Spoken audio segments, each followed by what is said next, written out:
G'day, everyone. Welcome to Get Lost with a Travel Guide. We're going to talk about the episode of one of the most fascinating countries in the world, Egypt. Now, Egypt, I went there in 2008 for about 3 or 4 weeks, and I did a guided tour on that. And I was fortunate enough and blessed to meet a very interesting guy called Botrous, who is a born and bred tour guide. He's Egyptian. We got a live one, folks. Welcome, Botrous. And also in Botrous is in English that we just spoke about before is Peter. Is that right? Yeah, that's right. Yeah, it's Peter in English, Pierre in French, Pedro in Italian, Petro in Spanish, Peter in Afrikaans. Well, same means. It means a small rock. Gotcha. Little tiny, easy. Well, whereabouts in Egypt are you right now? I'm in Cairo right now. You're right in Cairo. You're in the big smoke. You're in the capital. Oh, yeah. Right, well, what we're going to try and do, mate, we're going to try to give the listeners as much value as they can on the reasons on how and to be able to turn up to Egypt and be able to travel Egypt. So how long have you been a tour guide in Egypt, and what does it require to be a tour guide in Egypt? You have to study a course. It's 4 years course. You have to do it at Faculty of Tourism and Hotel Management, Tourist Guide Department. You have to do the whole thing to be as a tour guide. I did it, and I'm now working as a tour guide for 14 years now. 14 years. So that means you just started when I was there. Was that your first tour? A little bit earlier than this, yeah. Yeah. It was a good time. Can people, what happened? Because I know that Egypt, a big part of the economy is tourism. It's one of the most popular tourist destinations in the world. But what happened during COVID in Egypt? Well, tourism, I would say it was the main income to Egypt, as you know. Like at the time it was here, it was like huge business running around the country. But 2011, that's when we did our first revolution. Tourism went way down because we did tour revolution in a couple of years, 2011, 2013. We kicked 2 presidents out, like protesting it was the main sport back at that time. Since then, tourism is way down. We tried to get it back, but once it started to be stable again, we've been hit by COVID-19, which was all over the whole world. Now it is a little bit backing up, but I think it's still going to take a while. Yeah. I think that's like, it sounds like it's the same in every sort of country, like all the tourism industries, and I've found like tour guides like yourself and I that were having international tourists. I haven't found a job yet that's been more greatly impacted. Possibly there is, but I'm yet to find one still.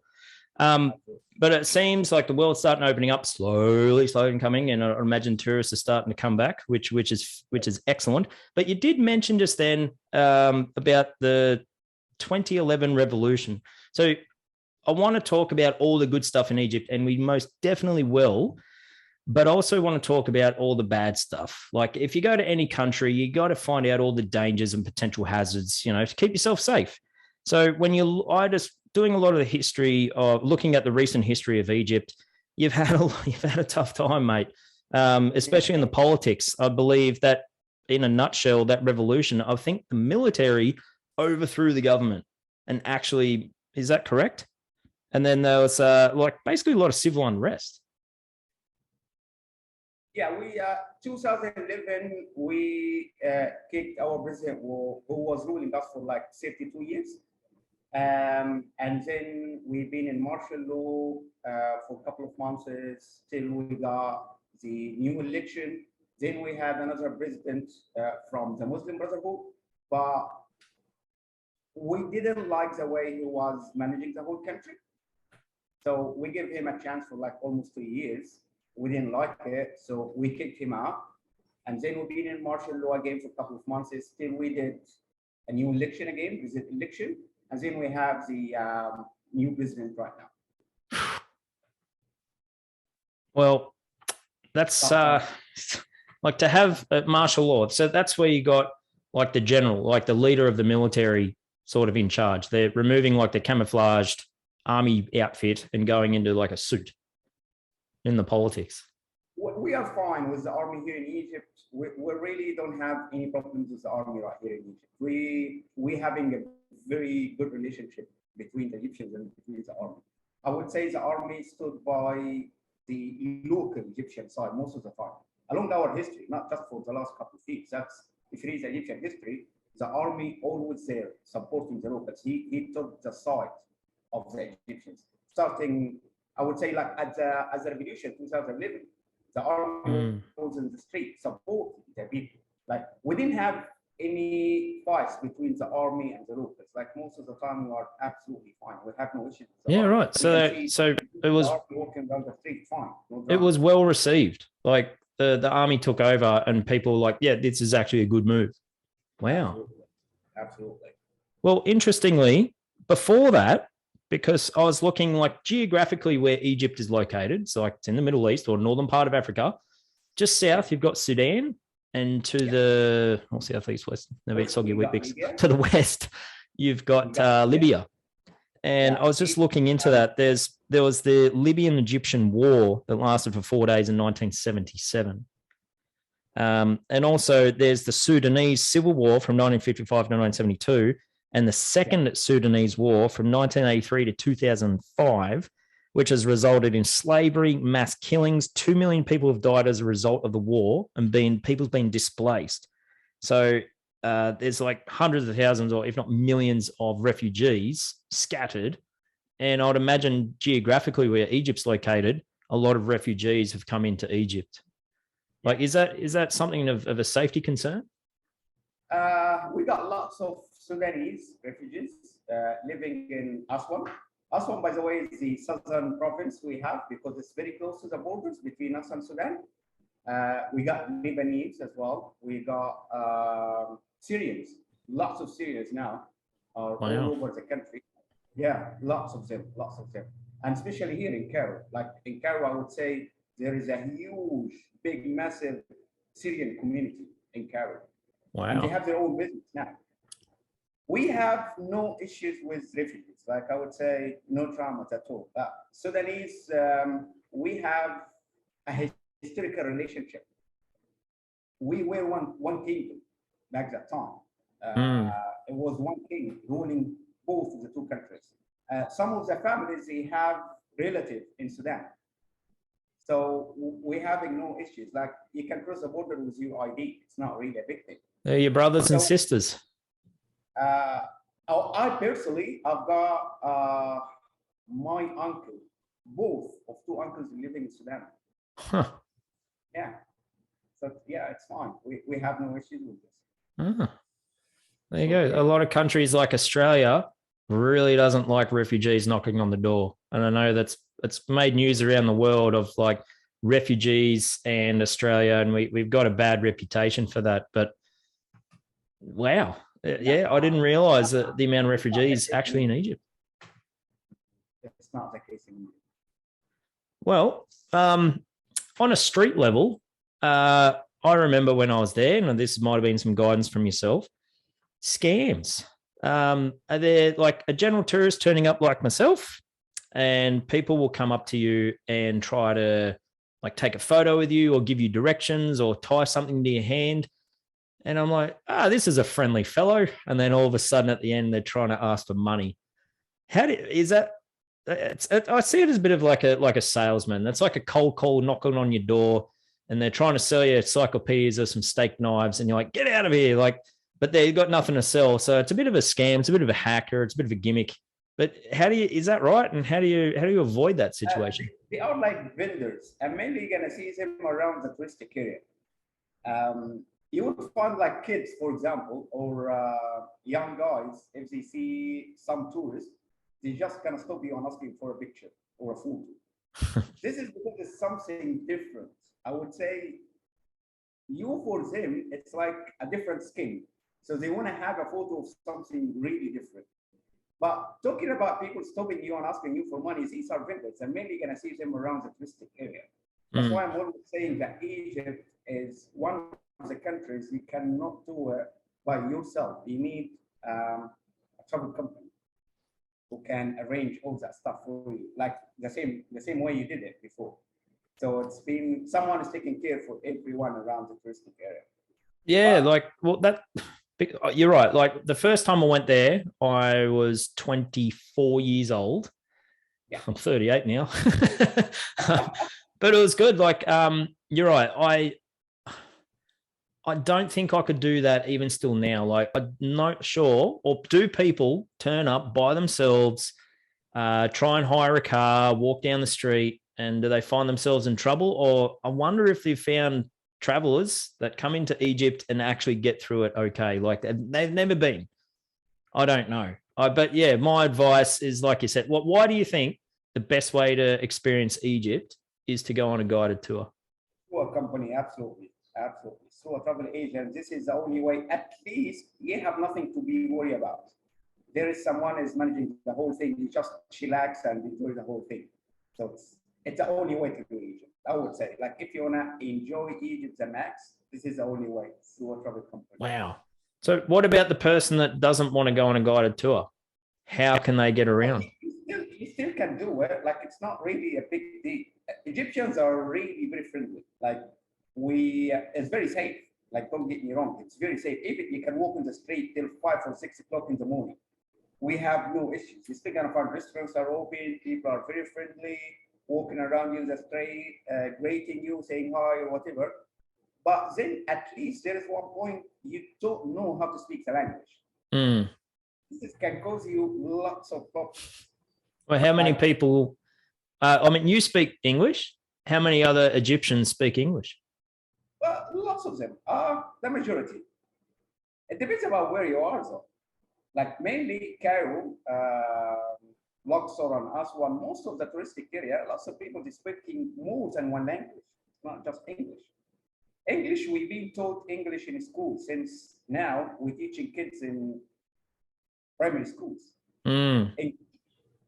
So everyone speaks English, but I'm not just talking about English. I'm talking about like different languages as well. The thing is, you need to be careful when you cross the street. Why?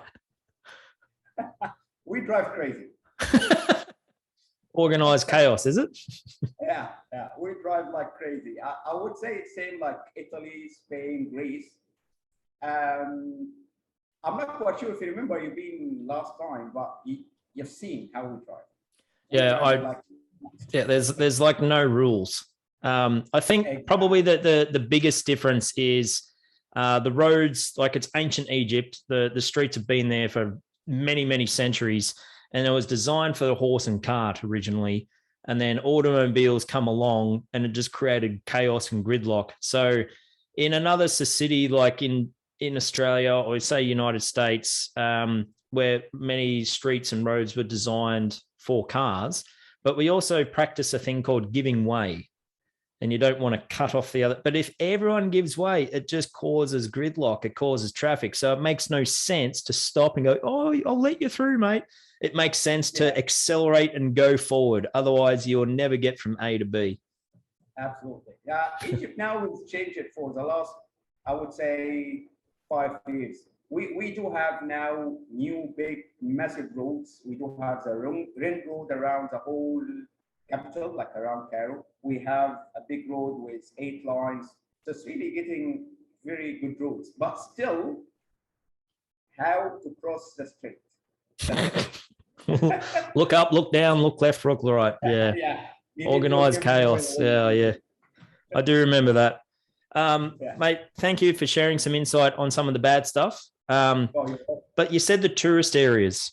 So our government, smarttraveler.com.au, gives significant warning. It says, do not travel within 50 kilometers. This is at the moment, within 50 kilometers of the Libya border due to high risk of terrorist attack. And it also says like terrorist attacks can usually target tourist areas. So I think like historically in the past, you can find this online on Wikipedia. And unfortunately, this is probably one of the sad realities that Egypt has. So if you're a tourist, you'd be thinking, oh, geez, like, so what do you know what would happen? Does that make the news in Egypt? Like another tourist, or do tourists get taken and put for ransom? Or is it like people hate tourists turning up, and I don't understand the reasons why. No, not really. It's I really have no idea why, but I believe that it's media issues. Egypt is very safe, and I just finished a tour last couple of weeks, and we were fine. Like, well, I'm not gonna be crazy to pick people next to the border of Libya. That's definitely, you don't want to take people over there. That's where all the things happening. You don't want to take people near the borders of Syria. That's where everything is happening. You need to be smart. I'm talking about the touristic area around Egypt. Like, if you follow the river Nile, it's very safe. We still have tours running every single week, and it's very safe. But again, it's media. Media showing Egypt is not a safe place to go on, and I really can't understand why. There's lots of people, they've been here, they visited Egypt, and they really did enjoy themselves, they did enjoy the country, and they said, Peter, you know what? What we have seen in media is completely different than what we have seen in real. But that's a common thing. Yeah. Well, the media, journalists and media, they got a job and a responsibility, and that's to sell. And so they're doing a fantastic job because they're keeping their shareholders very happy. But the best way to get sell is to shock people with fear. So, yeah, there could be probably 10,000 or 100,000 amazing things in Egypt. And there's, I guess, one terrorist attack, and that's what you would hear. You wouldn't hear about all the good stuff. So I guess that makes sense. But speaking of good stuff, like I said, we've got to talk about the safety stuff because it's a big concern for people. So thank you for sharing that. But let's talk about some of the good stuff. So what would be the best things to do in Cairo? You're flown into Cairo. Then what do? You got a few days there. You got a week. There is lots of things to do. Well, definitely we have the Egyptian Museum. And a couple of months we will open the new Egyptian Museum, which is going to be one of the biggest museums around the whole world. And this is going to be really a big thing. Definitely you can see the pyramids of Giza, which is one of the 7 world wonders, ancient world wonders. And actually it's the only one still standing. You can see the citadel or the Mosque of Muhammad Ali, which is like the Blue Mosque in Turkey. You can see one of the oldest churches, talking about Coptic history, which is the Hanging Church. You can follow the path of the Holy Family when they arrive to Cairo. You can follow them all the way down the River Nile. You can see the local market. You can walk with the locals around the street. You can stop at any restaurant and get a meal, very famous meal called koshari, which is like a very vegetarian plate. There's so much to do. Okay, so when people Google Egypt, the top things and most people see is a camel, the pyramids and the River Nile, the Pharaoh, the Sphinx, Cleopatra, and Tutankhamun. I think like all those are the main things, and lots of different temples in and around the country. So you fly into Cairo. Now, when I first seen the pictures of Egypt, the pyramids of Giza, I thought it would be out in the middle of the desert. It's because you look in the background, there's sand dunes all around it. And then all of a sudden, it's actually right near the city. That just sort of blew my mind. And I when we finished touring, I actually went to Pizza Hut right next door. So I could, that didn't really fit the picture in my head. But what do you do? How do you go experience the pyramids? Do you just turn up? Do you got to pay money to go through? How do you ride a camel? You can go to the Giza pyramids around the touristic areas, I was saying. But pyramids back at the time, 1950s and 1960s, they were in the desert. Because back at that time, we were just like 20 million people or 30 million people. Now, just in Cairo, we have more than 33 million in Cairo. Yeah, we love having kids. So it's extending. So now you can see that the pyramid is just downtown. So you walk to the pyramid, you're gonna find the tickets office, you buy your ticket, you walk in, and this is, as I was telling you earlier about the bad stuff, you're gonna be hustled by vendors. So, well, vendors are trying to make their own living. So this is the only thing to make living. selling stuff to the people, trying to get people into the camera or whatever. Hustling, I mean, they just try to get you into the business. This is as far as they can go. So if you be fine and friendly, talk to the people, you can get to ride the camera around the pyramid, around the Sphinx. And as I said, like, this is the only way to do it through a travel company. So it makes things way easy for you. Yeah, you're right. That would be hard. Like if you're not you got to be one seasoned traveler to be able to turn up to Egypt by yourself. You must be, have been to parts of the Middle East before, or used to like that type of country or culture to get a good understanding, or possibly even know some basic Arabic to be able to, or definitely have an appreciation or understanding of Muslim culture as well, because it's primarily a Muslim nation. So if you don't have that, if you've only been to the United States or England or gone to New Zealand or even Thailand or Bali, you turn up and you think, what am I doing? You got to have Botrous right there by your side or something like that. I agree. Famous thing to do, take a cruise on the River Nile. I believe you can do the high-end ones with like, it's almost like a hotel on water, or you can get a felucca. Tell me about, how does that happen? What's the experience? Felucca is a basic, say, traditional boat. It's like one of the ancient kind of transportation. It's just a sailboat. It's very chillaxing. I believe that you did it the last time you've been here to Egypt, right? Well, I had a girlfriend at the time, and I think she wanted the hotel, so that's what we did. Felucca is an awesome way to experience real Egypt. We do have the felucca sail from Aswan, which is a southern province, way south of the country, to Luxor, heading north. We have, nowadays, we do felucca for one night. If you are a bunch of friends, this is going to be your stuff. Like, you got nothing to do, it's just chillaxing on board, drinking beer, enjoying the River Nile, enjoying the scenery around. This is awesome. At the night, we look at any island and you have a bonfire. It's just great. This is fine. You said something there. You said drinking beer. Now, you got to remember, majority of Egyptians are Muslim, and drinking alcohol and Muslim doesn't really co. But whoa, that was something I found very surprising, is how readily available beer is all around Europe and how accepted it is. It's like, drink yourself nuts, mate. It's now way westernized. Like, it's not, we're not like Iran. We're completely different.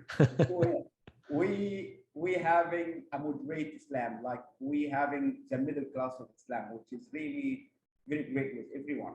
We don't have any issues. Like, I mean, but still, to be honest, like, you can't drink beer on the street. Still, like, it's not against our culture. But we can't drink beer on the street here. No, not on the street. More free than us.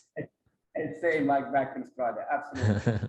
But yeah, we still do it. Like, it's around the touristic area, you're fine, no problems at all. Well, you did mention something before. You mentioned food, and you mentioned like a great vegetarian place. What is Egyptian food? I think I got a basic understanding, but can you elaborate? We do have a very basic traditional plate. It's called koshari, which is, I would say, a vegetarian plate: pasta, lentil, onion rings, tomato sauce, and rice. You mix it together and you eat it. And we do have falafel, which is beans.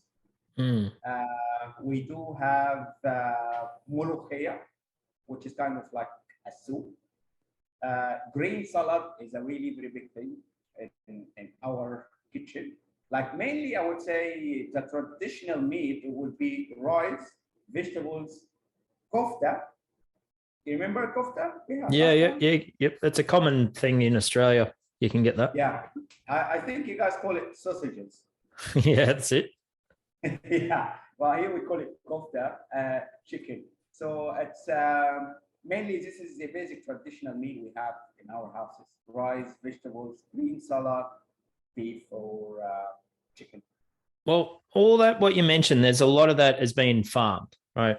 And from memory, I didn't see many large supermarkets around. I mean, you get supermarkets, but not like big store. Like, you haven't been to Australia, have you? But what I'm talking about is places like Woolworths and Coles, like massive, mass-produced, a lot of tins on the shelves. But that's one thing I do remember about Egypt is how better I felt because the food quality was incredible. Like to my knowledge, majority of Egypt is in desert, but you go up the north where the Nile sort of spreads out and there's really fertile land, a lot of farming. So it's like north of Cairo. So all that food, I think, is grown locally and sort of shipped down the Nile and put to the supermarkets. Well, cafes, restaurants. We do have farms, not just to the north of Cairo. We do have farms all the way around the River Nile. Okay. Yeah. So yeah, it's been farmed by the locals, and you can walk to any butchery and buy your meat or buy your beef or whatever. Yeah. But it's delicious. It's fresh. Oh, yeah. Yeah, it is. It is. Sometimes you just pick it up while he did it right now, like it's very fresh. You just buy it while it's fresh. Like you still can hold it and it's hot. And yeah, it's the only way to get the fresh meat. Well, what would be, moving on from food, we spoke about the pyramids, the Giza pyramids. Now, there's actually quite a lot of temples. What would be the best temples to go to in Egypt? Definitely, apart from the pyramids, definitely I would recommend Abu Simbel Temple, which is, you remember this one? It's one on the southern way next to the border. Not too far from Sudan, and I think it was submerged underwater, and they literally had to chop it up and relocate it. Absolutely, absolutely.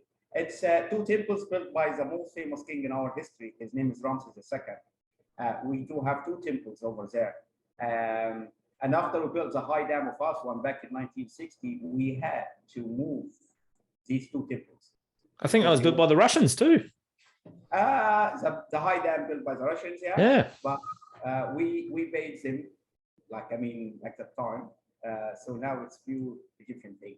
So those two temples were going to be completely submerged under the Lake Nasser. That's why we had to rebuild the whole temples again.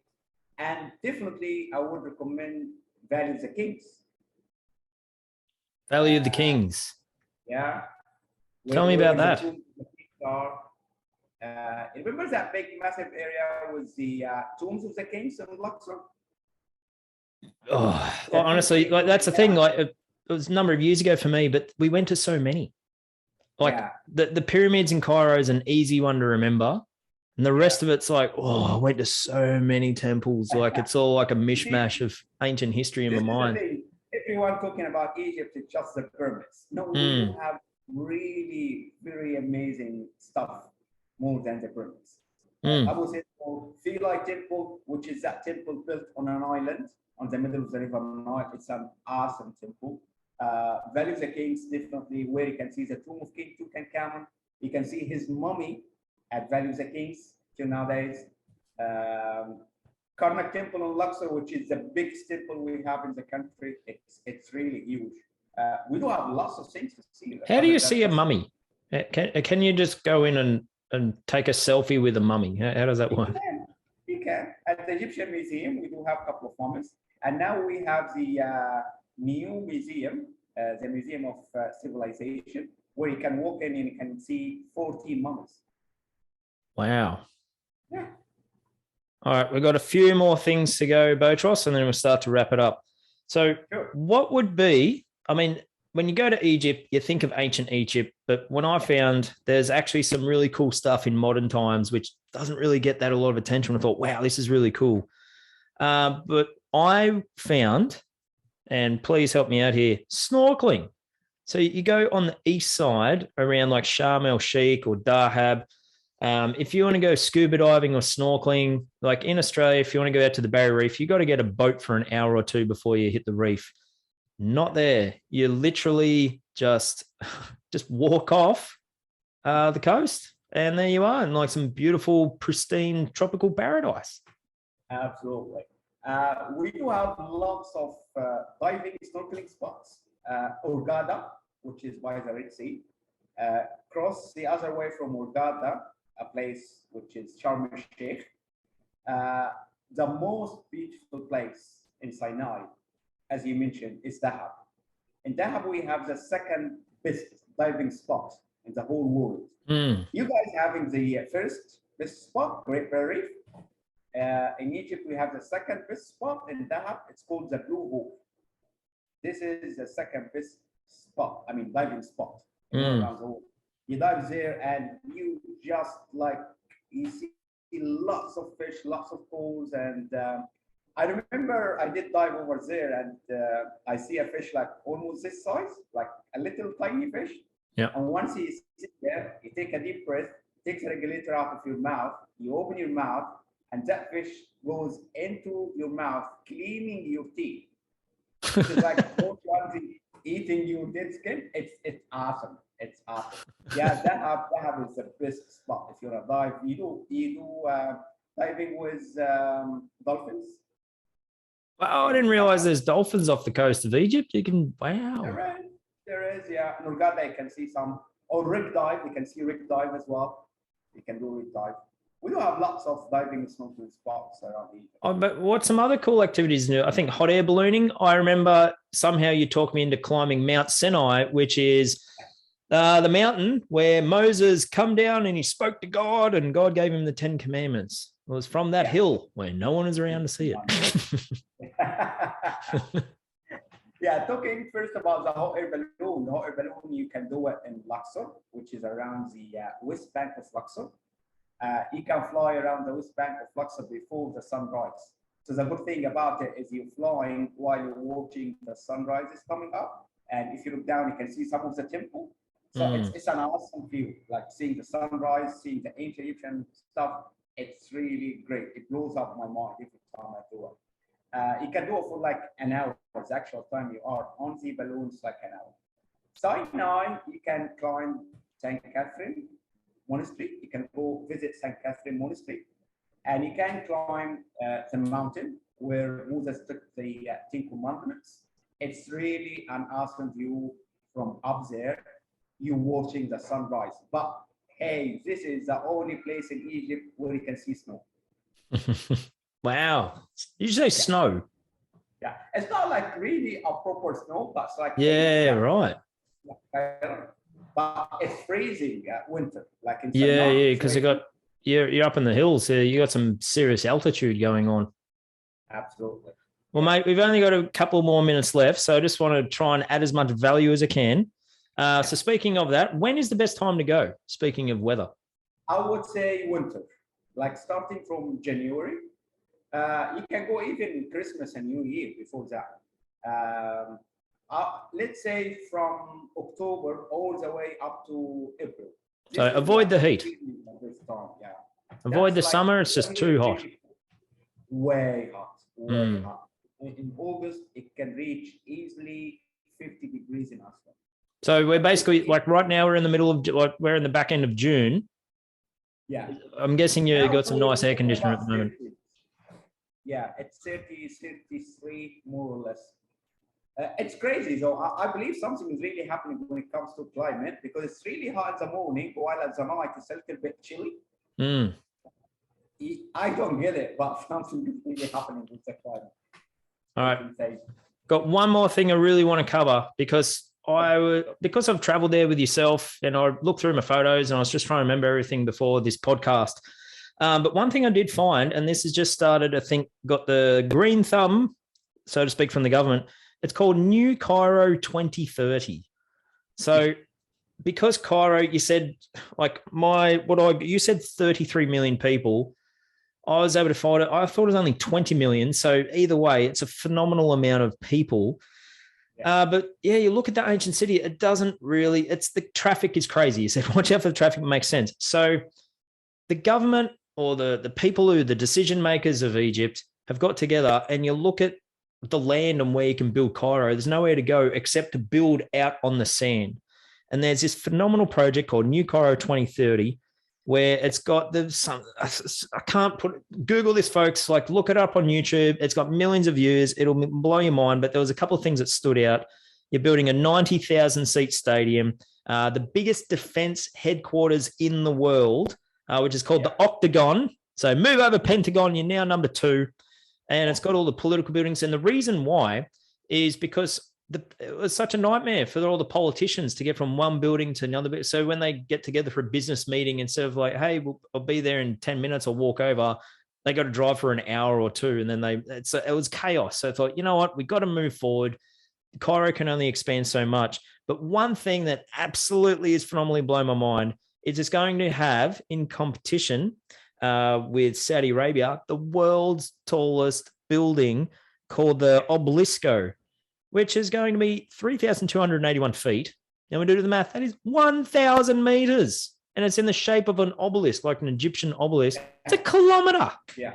1 kilometer in the sky. And Saudi Arabia is building something as well as a race. Yeah.